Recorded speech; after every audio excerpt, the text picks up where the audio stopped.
Si tu vends un produit ou un service avec ta chaîne YouTube, je le répète, tu n'as pas besoin de faire des millions de vues. Par contre, attention, ça ne veut pas dire que les vues ne sont pas importantes. Pas de vues, pas de lead, pas de lead, pas de vente derrière. C'est pour ça que dans cette vidéo, je vais te donner les 7 raisons potentielles qui font qu'aujourd'hui, l'algorithme YouTube ignore totalement ta chaîne. Et ces raisons, au cas où tu te demandes, je les ai apprises à la dure en construisant ces dernières années ma chaîne YouTube à plus de 60 000 abonnés Samissé, avec laquelle j'ai été chercher plusieurs millions de vues. La croyance populaire qu'ont énormément de personnes qui font des vidéos YouTube, c'est qu'on serait soumis totalement à l'algorithme YouTube. L'algorithme YouTube serait cette fameuse entité externe programmée par les dirigeants maléfiques de YouTube qui est là pour nous nuire, et visiblement nos vidéos seraient dépendantes totalement de cet algorithme-là. Et ça, je vais te dire que c'est du bullshit, et on va le comprendre assez rapidement. Comment fonctionne cet algorithme YouTube ?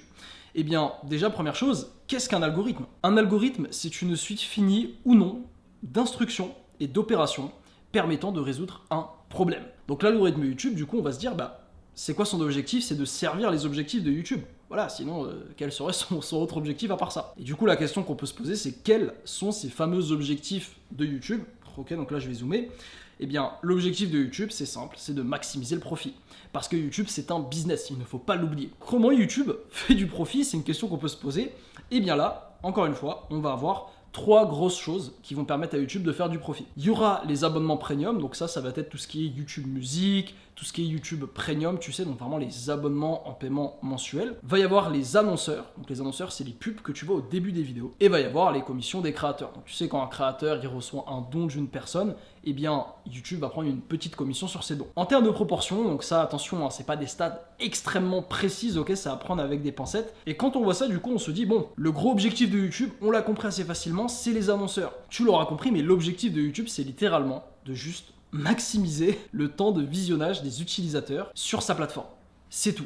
Donc YouTube va mettre en avant à la fois les vidéos qui gardent longtemps sur la plateforme, donc ça c'est tout ce qui va être la rétention, ok, la rétention individuelle d'une vidéo. Et par exemple, voilà, une vidéo de MrBeast, tu l'auras compris que lui, son seul objectif c'est d'optimiser pour tout simplement te garder le plus longtemps possible sur sa vidéo. Carrément, c'est limite de l'hypnose quand tu regardes une de ses vidéos, il y a énormément de cuts, etc. Et bien lui, il maximise la rétention et c'est pour ça que les vidéos individuellement de MrBeast font beaucoup de vues. Mais en plus de ça, c'est un truc qu'on oublie, mais c'est que YouTube récompense aussi les chaînes qui gardent sur la plateforme. Parce que beaucoup de gens vont te parler, oui, la rétention d'une vidéo. Ouais, mais il y a aussi la rétention de ta chaîne. Et ça, on va y venir plus tard, c'est une autre erreur que font beaucoup de youtubeurs. Et en l'occurrence, MrBeast, quand tu regardes une vidéo de MrBeast, en général, tu vas avoir tendance à regarder toutes les autres, donc il a une très très grosse rétention. Une fois que tu as compris ça, eh bien en fait, on peut juste affirmer tout simplement que l'algorithme, c'est les gens. C'est pas un robot, c'est pas une entité comme dans la dernière Mission Impossible, ce sont les gens. Et bien au final, c'est pas l'algorithme qui t'ignore si tes vidéos font pas de vues, ce sont les gens qui ignorent ta chaîne et tes vidéos. C'est aussi simple que ça. Du coup, au final, ton vrai problème, c'est pas pourquoi l'algorithme ignore, non, c'est pourquoi les gens ignorent-ils mon contenu, et du coup, comment je peux faire pour que les gens passent plus de temps sur mes vidéos. C'est aussi simple que ça. Et je vais t'expliquer exactement comment tu peux faire dans les 6 prochaines étapes. Mais juste avant, petit instant call to action. Si toi tu es un youtubeur et que tu vends une offre de service ou de coaching, ok, donc principalement high ticket, tu peux réserver directement un consulting gratuit avec moi dans le lien en description. Pas de pression, c'est vraiment un appel de consulting où je t'aide gratuitement à identifier l'élément bloquant qui t'empêche potentiellement de faire plus de ventes avec ta chaîne YouTube. Est-ce que c'est les vues? Est-ce que c'est ton système? Est-ce que c'est les médias? Il y a plein de choses possibles. Eh bien, si toi tu as envie de savoir, encore une fois, le call, le lien en description. Deuxième chose qui font que l'algorithme ignore tes vidéos, c'est que les gens ils cliquent pas sur tes vidéos. Comprenons comment les gens découvrent nos vidéos. Donc là, on va retourner sur le Miro. Donc il y a 3 moyens pour les gens de découvrir tes vidéos sur YouTube. Le premier, c'est via les recommandations. Donc les recommandations, c'est ta page d'accueil sur YouTube, ok, donc les vidéos qui vont s'afficher, mais pas que, il y aura aussi tu sais, les vidéos qui s'affichent à côté quand tu regardes une vidéo. On va avoir aussi les liens externes, donc là c'est par exemple sur Reddit, une personne va parler d'une vidéo, il va mettre un lien, ou alors sur X, la même chose, ou peut-être qu'un pote à toi va t'envoyer une vidéo en lien sur WhatsApp, donc ça c'est aussi du trafic. Et puis la troisième source de trafic de YouTube, ce sont les recherches. À la fois les recherches directement sur YouTube, donc par exemple je vais taper sur YouTube comment perdre du gras et je vais avoir une liste de vidéos qui va s'afficher, ou ça peut être aussi les recherches Google, ou en fait Google, tu sais que c'est un moteur de recherche qui est lié directement à YouTube, et du coup au final les gens qui vont rechercher sur Google des choses, ils vont potentiellement tomber sur tes vidéos. Et du coup encore une fois, on va pas se concentrer sur tout ça, on va se demander c'est quoi vraiment la source principal, le moyen principal pour les gens de découvrir nos vidéos. Car ça aussi, c'est une grosse erreur que font beaucoup de youtubeurs, c'est de vouloir maximiser, tu sais, le SEO, etc. Mais non, aujourd'hui, le meilleur moyen de faire des vues, de te faire découvrir sur ta chaîne et du coup de faire connaître ton produit, ce sont les recommandations. Parce que les recommandations, ça représente, encore une fois, à la louche, c'est pas des stats précises, hein, mais 70% du trafic total. Là où les recherches YouTube, ça va être 25%, et là où les liens externes, ça va être 5%. Je te dis ça parce que il y a un point commun de toutes ces méthodes, même si certaines sont plus efficaces que d'autres. Les gens, ils doivent forcément cliquer sur la vidéo pour la voir et pour entendre parler de ton produit, pour devenir des leads, pour rejoindre ton lead magnet, etc. Que ça soit pour les recommandations, voire même les recherches. Et ce qui va te faire cliquer sur la vidéo, c'est une miniature. Et honnêtement, le combo miniature-titre représente 50% du boulot aujourd'hui pour attirer du trafic et faire des vues sur YouTube. Et du coup, le problème que tu as probablement aujourd'hui, c'est que personne ne clique sur tes vidéos. Donc ça, c'est ce qu'on appelle ton CTR, tu peux le voir sur YouTube Studio. Et du coup, moi, pendant longtemps, je me suis demandé sur ma chaîne, pourquoi mes vidéos dépassent pas les 1000 vues, pourquoi j'y arrive pas, putain, c'est chiant, l'algorithme YouTube. Et en fait, tout simplement, mes miniatures et mes titres étaient tachés. Je vais juste te montrer un petit peu ce que je faisais à cette époque, donc c'était il y a 3 ans, c'était il y a longtemps. Comme tu peux le voir, les miniatures sont vraiment pourries. Ok, donc là on parle pas du sujet des vidéos qui déjà sont un peu éclictiques, ok, il n'y a aucun sens, mais surtout les minas sont vraiment claquées. La minia envoie une photo de moi, il n'y a pas une bonne lumière, c'est pas en cohérence avec le fond. Le fond, on sent que c'est une image que j'ai pris, d'ailleurs c'est même pas on sent, c'est la vérité, c'est une image que j'ai pris sur Google Images. J'ai rajouté un texte, mais le texte a une police totalement dégueulasse. En fait, ça, sur le YouTube de 2025, c'est inacceptable. Et maintenant, si on peut analyser un petit peu les miniatures qui ont le mieux marché parmi ces échantillons, et bien comme tu peux le voir, c'est celles qui sont les moins pires. Par exemple, celle-là, le regard des femmes a changé, et bien là, c'est déjà plus intéressant parce qu'il y a un avant-après. Les avant-après, ça marche très bien sur les minas. Il y a deux couleurs différentes, il y a des couleurs claires ici, des couleurs plus foncées, donc ça tape à l'œil et c'est plutôt intéressant, il y a des femmes plutôt jolies dessus. Donc ça faisait que ça a plutôt bien marché. Pareil pour celle-là, donc j'ai juste mis une photo d'une femme, tu vois, comme quoi la miniature n'a pas besoin d'être compliquée. Vaut mieux faire simple. Là, j'ai juste mis une photo d'une meuf un peu mignonne, ça fait plus de vues, plus de clics que des vidéos où je me mettais comme ça avec des textes de merde, tu vois. Et sinon, la seule vidéo qui a vraiment bien performé ici, c'est Augmente ta testostérone. La miniature est pas incroyable, mais elle est quand même sauvée par le sujet de la vidéo. Les vidéos sur la testo, ça marche très très bien. Et la vidéo, bon, la minia est la moins pire, on va dire. Il y a quand même un fond avec un mec musclé, ça fait cliquer. Et du coup, tu vois, typiquement cette vidéo, je l'ai refaite plus tard avec une miniature meilleure. Et en fait, vu que le sujet marchait déjà, en fait, cette vidéo, elle a fait énormément de vues. Du coup, comment corriger ça? Et bien, première chose, c'est juste d'apprendre à faire de bonnes minias et titres. Voilà. Beaucoup de youtubeurs, notamment des coachs, des consultants, quand on a une offre, on néglige les minias, on se dit non, mais c'est pas très important. En fait, si, c'est extrêmement important. Il faut que tu apprennes ça. Ou alors, si tu as un peu d'argent, tu peux le déléguer et prendre un miniaturiste. C'est environ 20-30 euros par miniature, normalement, c'est pas plus. Deuxième chose, tu peux t'occuper de ton combo miniature plus titre avant de créer ta vidéo. C'est même pas tu peux, c'est tu dois le faire. Tous les youtubeurs qui sont un peu sérieux, qui sont gros sur le marché, ils font ça. Donc ils trouvent l'idée, évidemment, en premier tu trouves l'idée, mais ensuite c'est pas ils vont écrire, ils vont tourner, ils vont monter, et puis ensuite ils feront la minia et le titre. Non, c'est vraiment avant toute chose, ils vont s'assurer d'avoir une minia et un titre qui fonctionnent bien. Et puis surtout, numéro 3, troisième conseil, c'est d'y passer plus de temps. Comme je t'ai dit, la majorité des mecs sur YouTube, la minia et le titre, ils le bâclent à la fin. Alors qu'en réalité, non. Limite, tu devrais passer 50% du temps de préparation de ta vidéo sur la miniature et le titre. Et si tu arrives à appliquer ces 3 choses, tes vues vont augmenter, je te le garantis à 100%, et tu vas faire plus de ventes, plus d'argent. Maintenant, admettons que les gens cliquent sur tes vidéos. Maintenant, il y a un autre problème, c'est qu'ils doivent rester dessus. Et c'est peut-être de là que vient ton problème. Comme je t'ai dit, le problème peut venir de plusieurs choses. C'est ça qui est compliqué dans YouTube. Et du coup, la troisième raison qui fait potentiellement que l'algorithme t'ignore, c'est que tes intros sont tachées. Il faut 7 secondes pour faire une bonne impression. Et bien, c'est pareil sur YouTube. Et là, en fait, chaque vidéo elle va se diviser en 4 grandes phases.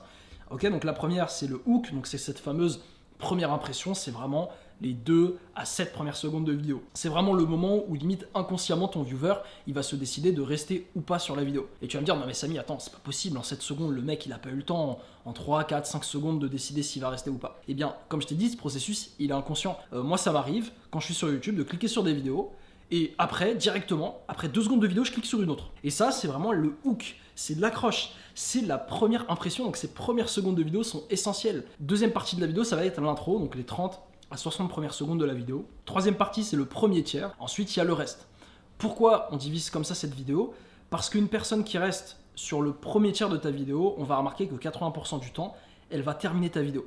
Donc tu l'auras compris que ton 80-20, ton focus, ça va être de faire en sorte que les gens passent le premier tiers de ta vidéo, c'est la chose la plus importante. Et tu l'auras compris que 80% du premier tiers de ta vidéo, c'est ton hook et ton intro, et c'est probablement ton souci et le souci de beaucoup de personnes qui ont une offre de coach. C'est 3 erreurs que font la majorité des gens au début de leur vidéo. La première, c'est de se présenter. Salut à tous, je m'appelle Hervé, je suis coach en nutrition depuis 1967. J'ai aidé plus de 57 clients et ma méthode repose... On s'en bat les couilles. Je suis désolé Hervé, on s'en fout de ta vie. What's in it for me? Retiens toujours ça, les gens, ils s'en foutent de ta life, ils s'en foutent de qui tu es, ils veulent juste savoir ce que tu as à leur apporter. Ils veulent juste que tu règles leurs problèmes. Donc se présenter en début de vidéo, c'est pas essentiel. Maintenant, tu peux le faire pour des raisons de crédibilité. Comme je t'ai dit, si toi, par exemple, tu as coaché des centaines de personnes, tu peux le dire, je m'appelle Hervé, j'ai coaché des centaines de personnes sur les 10 dernières années. Ça, c'est très intéressant parce que tu établis ta crédibilité, on va y revenir juste après. Mais par contre, il faut vraiment aller à l'essentiel, va droit au but, ne perds pas de temps, pendant 1 minute à te présenter, on s'en fout. Deuxième chose, c'est de faire des intros trop longues, donc l'intro c'est en moins de 30 secondes, sinon c'est plus une introduction. À part évidemment si ta vidéo est extrêmement longue, par exemple, ta vidéo est de 45 minutes, ton intro va pouvoir être de 2 minutes par exemple, c'est totalement possible. Mais si ta vidéo est de 8 minutes, ton intro c'est pas plus de 20 à 30 secondes. Et sinon la troisième erreur que font la majorité des coachs, c'est vraiment de ne pas délivrer les bonnes informations en intro. Il y a 3 choses que tu dois faire dans tes intros, ok ? La première, c'est de rassurer la personne. La rassurer qu'elle est au bon endroit, que c'est pas une vidéo putaclic. Mon exemple dans cette vidéo, je t'ai dit, si tu as un business de coaching ou consulting, tu n'as pas besoin de faire des millions de vues. Donc déjà, tu sais que je m'adresse à un mec qui a un business de coaching consulting via YouTube, ok ? Et ensuite, je te dis, mais ça veut pas dire que les vues ne sont pas importantes, car pas de vues, pas de lead, pas de lead, pas de vente. Donc en fait, je vais t'aider à faire plus de ventes. Donc déjà, direct, tu sais que je m'adresse à la bonne personne, tu es au bon endroit. Deuxième chose qu'il doit y avoir dans ton intro, c'est la promesse. Qu'est-ce que tu vas délivrer? Qu'est-ce que tu promets dans cette vidéo? Et ben moi, c'est dans cette vidéo, je vais te donner les 7 raisons potentielles qui font que l'algo ignore tes vidéos. Et puis la troisième, c'est comme je t'ai dit, la crédibilité. Pourquoi tu devrais m'écouter? Voilà, c'est très important de faire ça parce qu'aujourd'hui, il y a plein de youtubeurs qui se lancent, qui font les monsieur je sais tout, alors qu'ils n'ont aucune XP. Moi, je t'ai dit, ok. Et ces raisons, je les ai apprises à la dure sur ces dernières années, en construisant ma chaîne YouTube à plus de 60 000 abonnés. J'ai une chaîne YouTube à plus de 60 000 abonnés. J'ai fait des millions de vues. Crédibilité. Et d'ailleurs, comme toi, j'ai galéré longtemps, donc je te montre aussi que j'ai vécu ton parcours, ok, et tes difficultés. Tout le reste, c'est une perte de temps. Tu dois juste te concentrer sur ces 3 choses et ça suffira amplement à avoir une super intro. Et tu verras, si tu évites ces 3 erreurs, les gens passeront tes intros. Et si ta vidéo est de qualité, ils passeront le premier tiers et du coup, iront quasiment toujours jusqu'au bout de la vidéo. Mais maintenant, on ne peut pas se contenter de ça. Comme je t'ai dit, on veut maximiser le temps passé sur nos vidéos. Pas juste notre vidéo, nos vidéos, l'ensemble de notre chaîne. Et c'est là qu'on en arrive à l'erreur numéro 4 que beaucoup de personnes font, c'est que tes vidéos ne sont pas connectées. Pour l'exemple positif, prenons un mec qui s'appelle Daniel Barada. C'est une chaîne que j'ai découvert il y a pas longtemps, qui est intéressante. Et du coup, admettons que Daniel, tu l'aies découvert avec cette vidéo. Comment achieve anything by lying to yourself. Donc, tu le découvres sur un format où le mec, il a des grosses lunettes, et il va parler sur un format Notion juste à côté de lui d'un sujet un petit peu deep. Il va faire une vidéo un peu longue. Si tu as aimé la première vidéo avec laquelle tu l'as découvert, tu vas vouloir naturellement regarder toutes les autres vidéos. Parce que numéro 1, c'est le même format, donc c'est le format Notion où il parle avec un micro, donc c'est exactement la même chose, c'est ce que tu as aimé. Et deuxième chose, les sujets sont assez susceptibles de t'intéresser. Là, il te dit comment atteindre tes objectifs en te mentant à toi-même. Donc le prospect, l'avatar de ces vidéos, c'est probablement une personne qui a un business ou des objectifs et qui veut les atteindre, donc c'est un peu une chaîne mindset on va dire. Et là tu vois, si je tombe sur une vidéo comment se focus, ça va m'intéresser, parce que forcément j'ai des objectifs donc je dois me focus. This is boring, mais ça va te rendre très régulier à ce que tu fais. Pareil, la régularité ça va m'aider. Donc en fait le gars, je découvre sa chaîne, potentiellement je vais binge toutes ses vidéos, et c'est pour ça que le mec a explosé. Maintenant, prenons un exemple négatif, c'est ce mec, alors je le connais pas, j'ai découvert qu'il s'appelle StudyFreak, donc c'est visiblement une chaîne faceless. En fait, le mec a posté 403 vidéos et il a 168 abonnés seulement. Et en fait, ça se comprend très simplement parce que, admettons que je le découvre avec sa vidéo tu vas pas croire que ces animaux, sur les animaux, ok, donc cette vidéo qui a que 143 vues, mais admettons que je le découvre avec une vidéo sur les animaux. Et bien ensuite, je m'abonne à sa chaîne, mais regarde, ok, donc là il parle des animaux, ça va m'intéresser, mais après il parle de biochimistrie, donc de biochimie. Après, il parle de fitness. Il va me parler de digital marketing. Ça n'a aucun putain de sens. Je te découvre, je t'aime bien parce que tu parles des animaux et j'ai aimé ta vidéo sur les animaux. Parle-moi des putains d'animaux. Et le mec, il te poste des vidéos qui n'ont aucun sens. Donc ça, c'est un mauvais exemple. Toutes tes vidéos doivent être interconnectées pour qu'une personne, après avoir vu une vidéo, elle a envie de regarder tout le reste. Donc moi, par exemple, ce que j'aurais fait, d'ailleurs, on le voit clairement. Regarde, sa vidéo sur les insectes, 80 vues. ok? C'est pas exceptionnel, mais il y a un peu plus de vues. Et en fait, il faut que tu comprennes, si je dois te faire une métaphore, imagine que ta chaîne YouTube, c'est comme si tu construisais une maison de briques. L'exemple 1, c'est l'exemple positif. Chaque brique, elle est de la même couleur.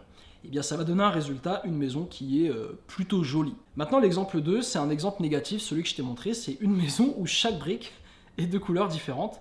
Bah, ça va donner une maison de ce style, qui est, bon alors elle n'est pas dégueulasse parce qu'elle est générée par l'IA, mais je pense que IRL, une maison comme ça, c'est pas beau, et en tout cas, en comparaison avec une maison qui a uniquement les mêmes briques, bah en fait cette maison, je suis désolé, mais moi je vis pas dedans en fait, elle est moche, elle est éclatée. La leçon, c'est que tes vidéos doivent être interconnectées. Vois ta chaîne YouTube comme une série Netflix, où chaque vidéo est un nouvel épisode.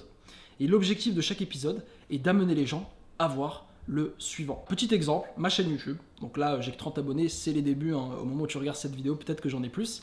Mais en tout cas, comme tu le vois, toutes mes vidéos, c'est le même format de miniature, c'est le même format de vidéo, et je parle de la même chose. Je parle de YouTube pour les business qui veulent faire plus d'argent. C'est tout.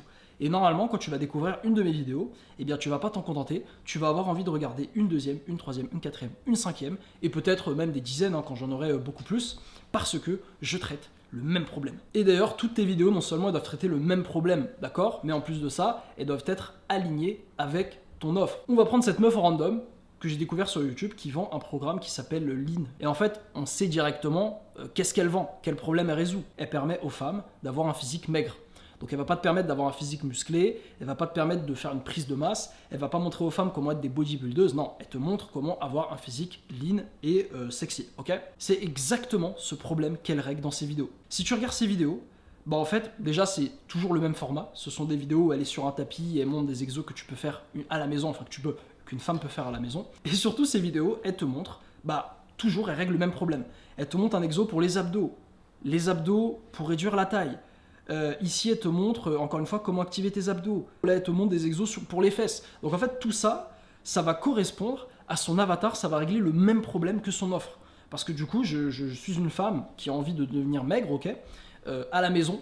Et bien, quand je vais découvrir une vidéo à 15 minutes de pilates, bah ok, bah je vais regarder absolument toutes ces vidéos et je vais m'entraîner avec elle.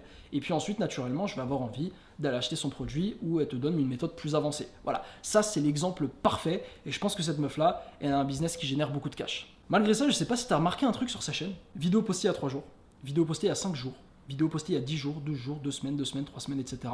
Et en fait, cette femme-là poste beaucoup et ça se lie au 5e problème que tu as aujourd'hui potentiellement, c'est que tu ne postes pas assez de vidéos. Moi, il y a une citation d'Ormodi que j'adore en business, un des conseils, c'est More Better New. Tu dois sûrement le connaître. Eh bien, si on l'applique à YouTube, le more, ça va être faire plus de vidéos. Le meilleur, ça va être améliorer tes vidéos actuelles. Et le new, ça va être lancer un tout nouveau format de vidéo. Et si tu veux savoir mon avis, la majorité des youtubeurs, en fait, 80% d'entre vous, vous devez faire juste plus de vidéos. Et en fait, il faut que tu comprennes l'importance du volume. En 2020, tu pouvais te permettre de poster 2 vidéos par mois, des vidéos très travaillées, et voilà, tu faisais beaucoup de vues et tu faisais beaucoup d'argent avec ton business. Mais aujourd'hui, selon moi, tu ne peux plus te le permettre parce que tu as beaucoup trop de compétition sur le marché. Et les impacts de poster peu sont trop grands. Le premier, c'est que YouTube ne te prend pas au sérieux. Encore une fois, YouTube, son but, c'est de faire du cash. Et YouTube, il faut que tu le vois un peu comme le patron d'une boîte.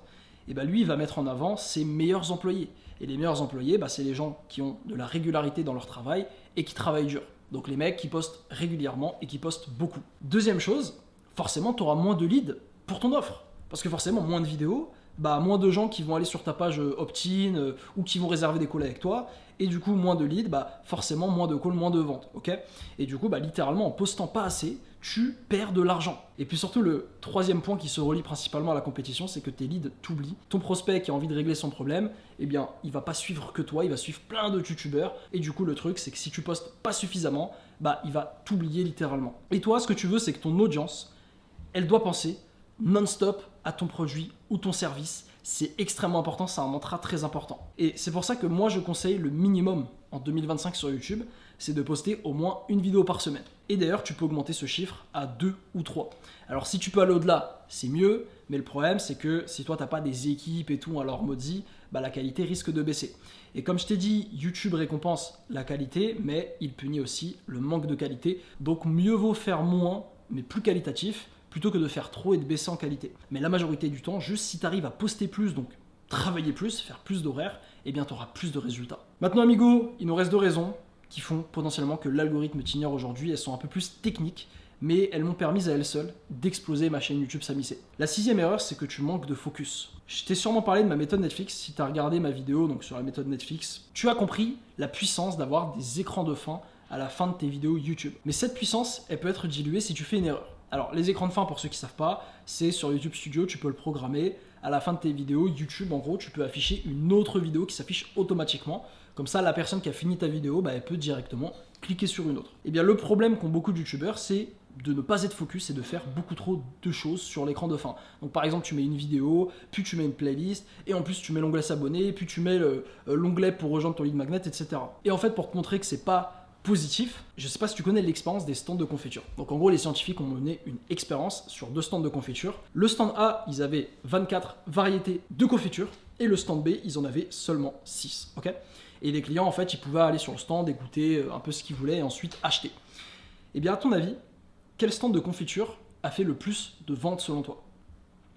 Eh bien le résultat va te surprendre, c'est le stand avec 24 choix qui a attiré le plus de personnes. Donc entre guillemets, c'est un peu comme s'il avait fait le plus de vues. Mais par contre, seulement 3% des gens ont acheté de la confiture, alors que le stand avec 6 choix a fait 10 fois plus d'achats, donc il y a eu 30% de personnes qui ont acheté.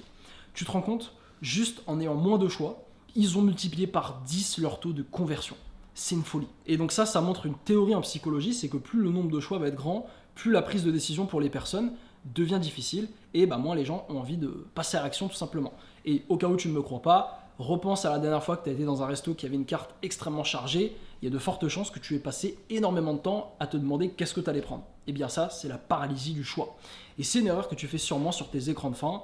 Donc tu recommandes une de tes vidéos, c'est bien, parce que ça encourage le binge-watch, comme je t'ai dit. Mais si tu as aussi le petit logo s'abonner, et en plus de ça, tu as un lien direct vers ton lead magnet, en plus tu as un lien vers une playlist, comme ici, en fait, ça va entraîner la paralysie du choix vers ton viewer, et du coup il y a des chances qu'il aille sur une autre vidéo d'un de tes concurrents. Du coup, correction toute simple, ne te focus que sur un call to action en fin de vidéo. Si ta priorité c'est de construire ton audience, comme c'est mon cas, eh bien renvoie simplement sur une autre vidéo, tu vas voir c'est bien meilleur pour l'algorithme et ça va potentiellement faire exploser ta chaîne. Ou sinon, si ta priorité c'est de choper du lead, l'audience tu l'as déjà, donc tu veux juste aller faire des ventes, et bien là, renvoie directement sur le lien externe de ton lead magnet. A noter que si tu as envie de renvoyer les gens sur un lead magnet, pour ça, il faut avoir déjà monétisé ta chaîne, donc avoir validé les 1000 abonnés et les 4000 heures plus de visionnage. Maintenant, terminons la vidéo avec un hack tout simple qui peut faire exploser tes vidéos, c'est la partie numéro 7. Tu manques d'un process de post. Quand tu as fini de monter ta vidéo, qu'est-ce que tu fais? J'en déduis, moi je parie que tu mets ton titre, tu uploads la miniature que tu avais déjà faite, si tu as écouté mon conseil d'avant, et tu la postes.